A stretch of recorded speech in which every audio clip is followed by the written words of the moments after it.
she was terrified.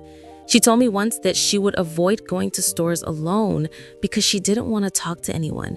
She'd order everything online. She'd only go out with friends who could speak for her. So she was hiding. She was hiding, and she knew it, and it was eating at her because she realized that no matter how many English lessons she took, she wasn't actually living in English. She was living around it. That must have felt so isolating. It did, until one day, she decided to do something about it. She set herself a challenge. Every Saturday, she would go to the mall, and she would have at least 3 conversations. 3 conversations. That's it? That's it. Didn't matter how short, didn't matter if she stumbled. Just 3 real interactions with strangers. Welcome back to the English Level Podcast. I'm your host, Sarah. And I'm Jordan. Welcome back. You know, before we dive in today, I just want to say we're really glad you're listening. Because what we're about to talk about, it's something a lot of people experience but don't really talk about. Yeah, it's one of those things that lives quietly in people's minds. A small struggle that actually feels really big. Exactly. And today, we're going into it. We're going deep.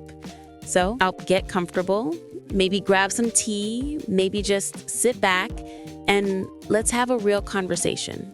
Today's episode is called Real Life English Practice at the Mall. And I know what you might be thinking. The mall, that's the topic? But trust us, this goes way deeper than you'd expect. Way deeper. So let's get into it.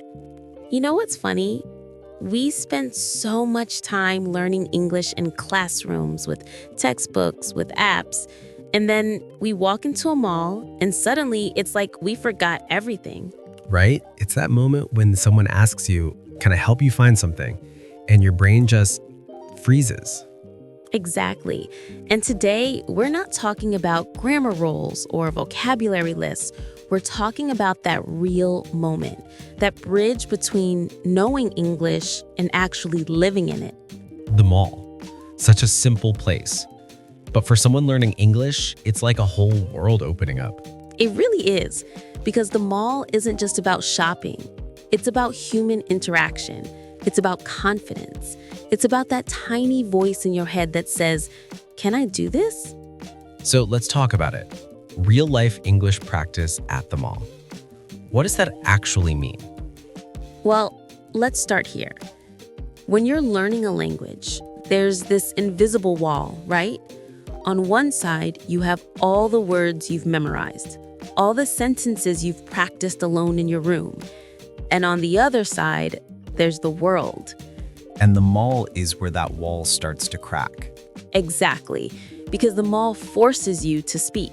You can't just nod and smile your way through everything. You have to ask questions. You have to understand answers. You have to participate. But why is that so hard?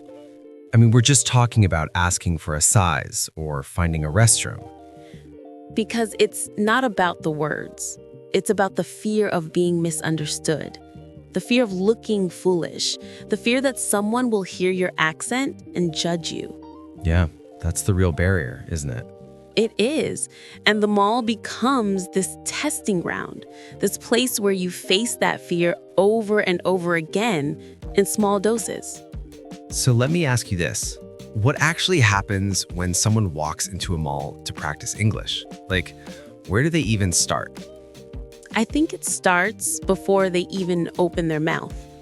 It starts with observation. Observation. Yeah, you walk in and you listen. You hear how people greet each other, how cashiers talk to customers, how friends laugh together. You absorb the rhythm of real English. It's like you're tuning your ear to the music of the language. Beautiful way to put it. And then slowly you start participating. Maybe you ask in a store employee where the shoe section is. Maybe you order a coffee. Small steps. But those small steps, they matter. They matter more than we realize. Let me tell you a story. There was this young woman, Sophia. She moved to the US from Colombia when she was 23 years old. She'd studied English for years, grammar, vocabulary, all of it. On paper, she was fluent.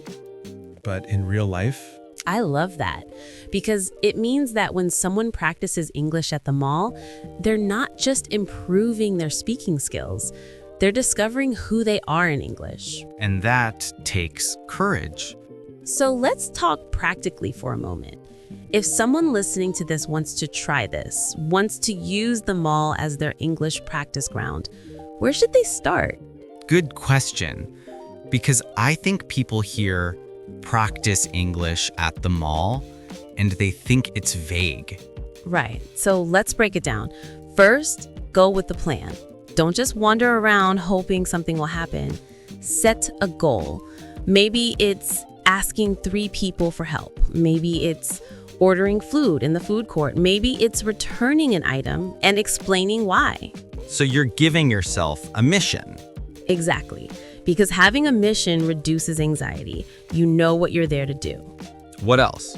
Start with low-pressure interactions. The information desk is perfect. Where's the restroom? What time does this store close? Simple questions with simple answers. And that builds confidence. It does. Then you can move to slightly harder things. Asking a store employee for a specific item. Do you have this in a medium? Can I try this on? And then? Then you graduate to conversations. Maybe you compliment someone's shoes and see if they respond. Maybe you ask a stranger for their opinion on something. Did this look okay? Have you been to that restaurant? So you're gradually increasing the difficulty. Exactly, like leveling up in a game. But what about the fear of making mistakes? Because I think that stops a lot of people. Here's the truth. You will make mistakes. You'll say the wrong word, you'll use the wrong tense, you'll pronounce something in a way that makes people pause. And that's okay? That's more than okay. That's necessary because every mistake is a teacher. And here's what most people don't realize. Native speakers make mistakes too, all the time. Really? All the time. We use the wrong word. We forget what we were saying mid-sentence. We mispronounce things. Language is messy, and that's beautiful. So perfection isn't the goal. Perfection is the enemy. Connection is the goal. Understanding is the goal. Being able to share a thought, a feeling, a joke, that's the goal. And the mall teaches you that. The mall forces you to focus on communication, not perfection. Because in the real world, people just want to understand you. They're not grading you. You know what else the mall teaches you? What? The mall teaches you listening.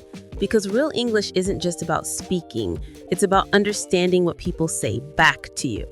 And that's harder than people think. Much harder. Because in textbooks, everyone speaks clearly and slowly. In real life, people mumble, they use slang, they talk fast, they have accents. So the mall becomes this listening laboratory. Exactly. You hear English the way it actually sounds, not the way it's supposed to sound. And that gap, that's what people need to close. That's the whole journey. So here's what I'm taking from this. The mall isn't just a place to shop. For someone learning English, it's a training ground, a place to face fears, make mistakes, and build confidence. And it's a place to remember why you're learning in the first place. Not to pass a test, not to sound impressive, but to connect with people, to live your life without language being a barrier. To be free. To be free. Before we wrap this up, I want to ask you something. What would you say to someone who's listening right now, who's scared to try this? I would say your accent is not a flaw. Your mistakes are not failures. Every time you open your mouth and try, you're doing something brave. And the world needs more brave people. It does. And here's the thing. People are kinder than you think. Most of the time, when you speak to someone in English, they're not judging you. They're rooting for you. Because they see the effort. They see the courage. And courage is always beautiful. So maybe this week you take a trip to the mall. Not to buy anything, not to window shop, but to practice, to try. to take one small step toward the person you're becoming in English. And remember, every conversation is progress. Even the awkward ones, especially the awkward ones. Because the mall isn't where you go to be perfect. It's where you go to be real. And real is always enough.